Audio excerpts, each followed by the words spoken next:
It is with deep sadness that we remember Alex Perry here today. Alex was a father and a brother and a son, and he will be deeply missed by his family. Alex, like many other Rhode Islanders, people in New England and across our country struggle with addiction. It impacted every facet of his life and deeply affected his family.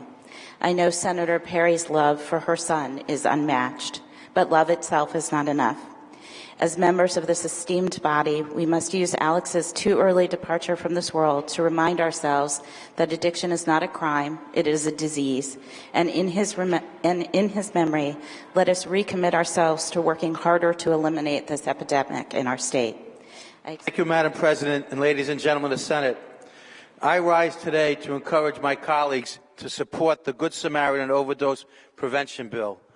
We passed a bill in a similar form last year, and what this bill does, this bill makes a difference between saving a life or an individual dying because of a drug overdose. In 2012, Senator Perry successfully championed the bill to create the state's original life-saving Good Samaritan Act. In doing so, we sought to ensure the protection of individuals who call 911 or call anyone for assistance in a case of a drug overdose, for fear of going to jail if they called and they were in the presence of the drugs. Senator Perry at the time ultimately said, saving a life is much more important than an arrest or a lawsuit. This bill is about putting human lives first. I couldn't concur more with her on that statement. As you know, the bill we passed last year in May extended the sunset in the bill. However, at the end of the session, the bill never passed the House. Today's bill does two things.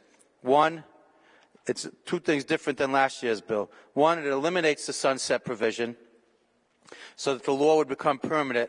And two, the bill leaves the issue of delivery of illegal substances to be addressed in a separate bill this year. Madam President, ladies and gentlemen of the Senate, I ask that you pass this bill. Thank you. Yes, I rise to second this bill and make a few comments on behalf of its passage. It became aware to many of us that we needed to do this week, last June, when it didn't pass the House on the last day of session last year.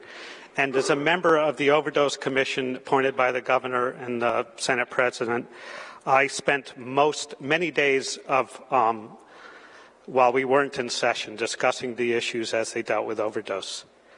And there wasn't an advocate or a member of the commission that didn't have a discussion with me on how important it was to reinstate the Good Samaritan legislation.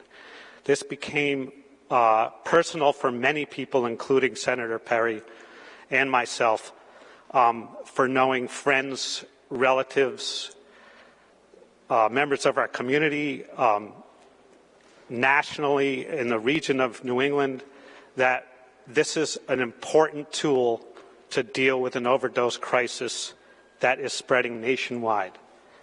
And this is a crisis that's different than it was even 5 or 10 years ago. It's increased by multiples. There's been many demonstrations of that, statistically or personally, that all of us should use every tool we can, and this is one of the very important tools to be done.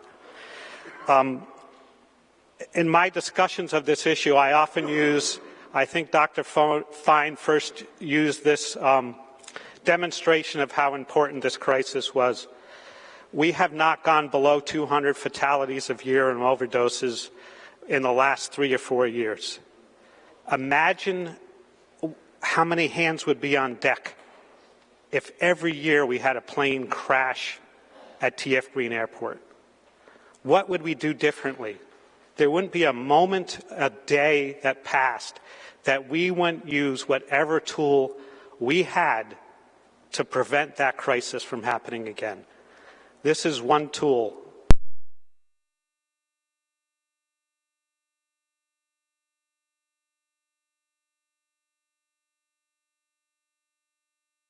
Please lock the machine.